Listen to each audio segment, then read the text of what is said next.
कक्षा 8वीं, विषय गणित, अध्याय 11 चतुर्भुज की रचना। आज हम एक नया अध्याय प्रारंभ कर रहे हैं। अध्याय 11 चतुर्भुज की रचना करना। जैसे आप लोगों को पता ही होगा कि चतुर्भुज अर्थात जिसकी 4 भुजाएं होती हैं उसे हम चतुर्भुज कहते हैं। चतुर्भुज भिन्न भिन्न प्रकार के होते हैं।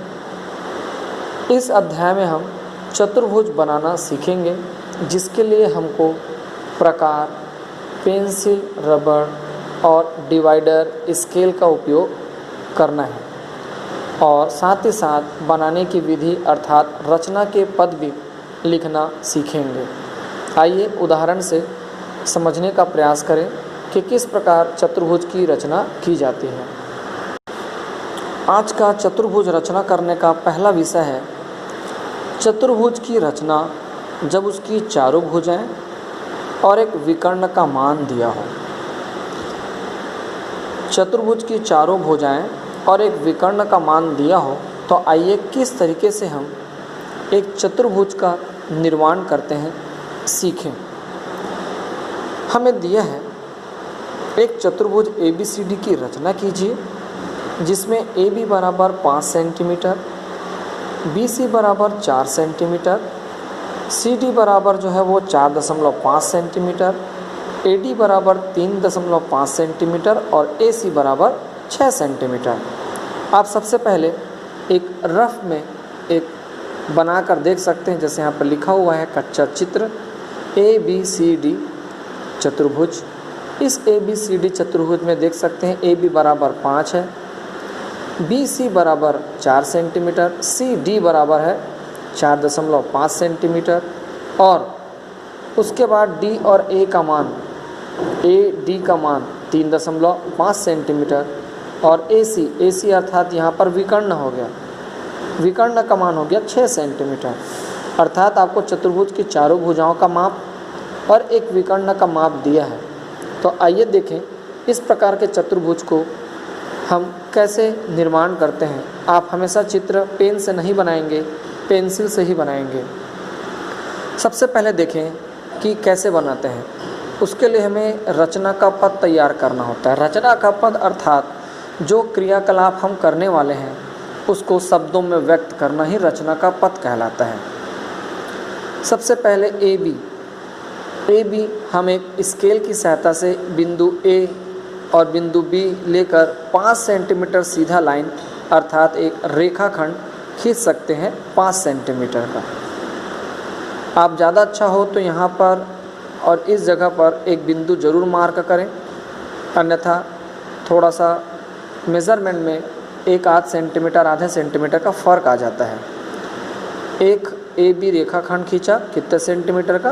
5 सेंटीमीटर का। अब आइए हम दूसरे पद में आते हैं। दूसरे पद में क्या हो रहा है? बिंदु A को केंद्र मानकर 6 सेंटीमीटर त्रिज्या का चाप ऊपर की ओर काटिए।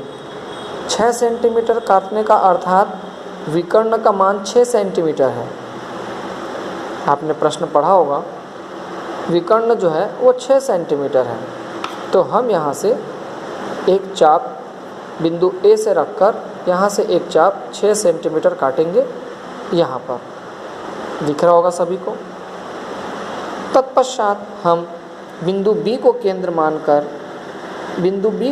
मानकर एक दूसरा चाप काटेंगे जो BC बनेगा। आप ये देखिए कि BC का मान प्रश्न में दिया है 4 सेंटीमीटर, अर्थात आप फिर डिवाइडर को 4 सेंटीमीटर नापकर फिर यहाँ पर 4 सेंटीमीटर चाप काटेंगे। दोनों चाप का जो कटान बिंदु बनेगा वो बिंदु C कहलाता है। अब आप बिंदु C से B को मिला सकते हैं, वो 4 सेंटीमीटर हो गया, और बिंदु C से ही आप A को मिला सकते हैं जो विकर्ण बनेगा 6 सेंटीमीटर। देख सकते हैं यहाँ पर वही काम किया गया है। शब्द जरूरी नहीं है कि पुस्तक में लिखें, उसी प्रकार से आप भी लिखें। आप अपने हिसाब से भी शब्दों का उपयोग या चयन कर सकते हैं। तीसरे पद में बिंदु A व बिंदु C को केंद्र मानकर प्रकार की सहायता से क्रमशः 3.5 और 4.5 सेंटीमीटर का चाप काटिए। क्या बोल रहे हैं पहले आप समझिए। बिंदु ए को केंद्र मानकर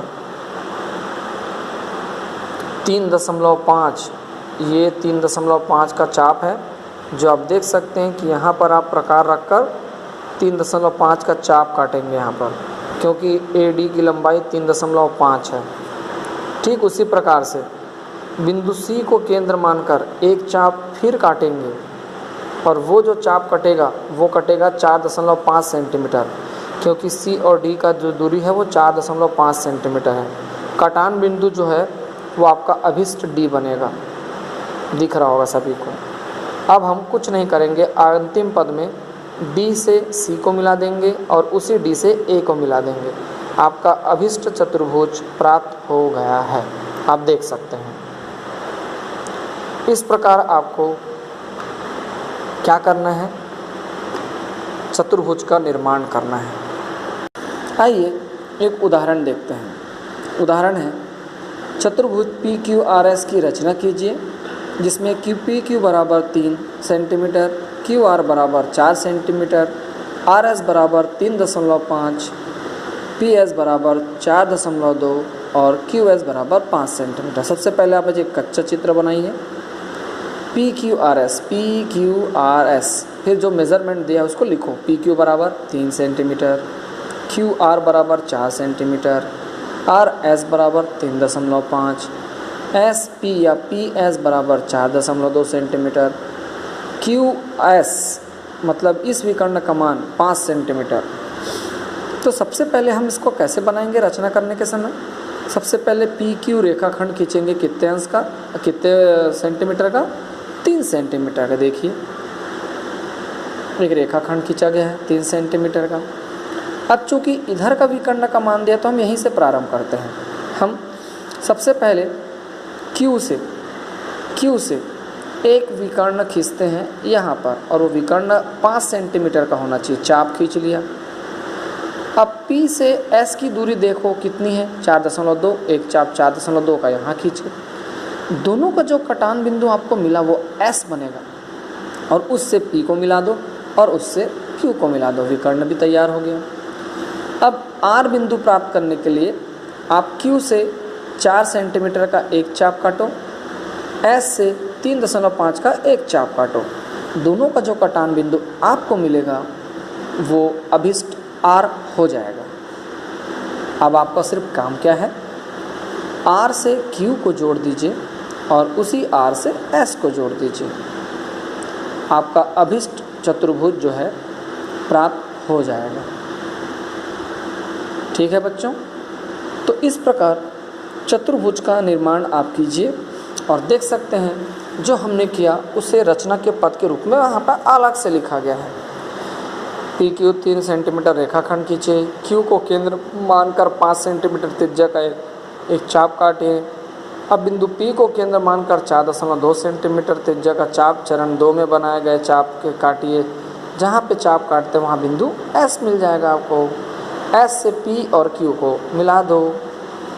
बिंदु Q और बिंदु S को केंद्र मानकर 4 सेंटीमीटर और 3.5 सेंटीमीटर का पुनः चाप काट दो। कटान बिंदु इस बार R कहलाएगा। R से आप S और Q को मिला दो।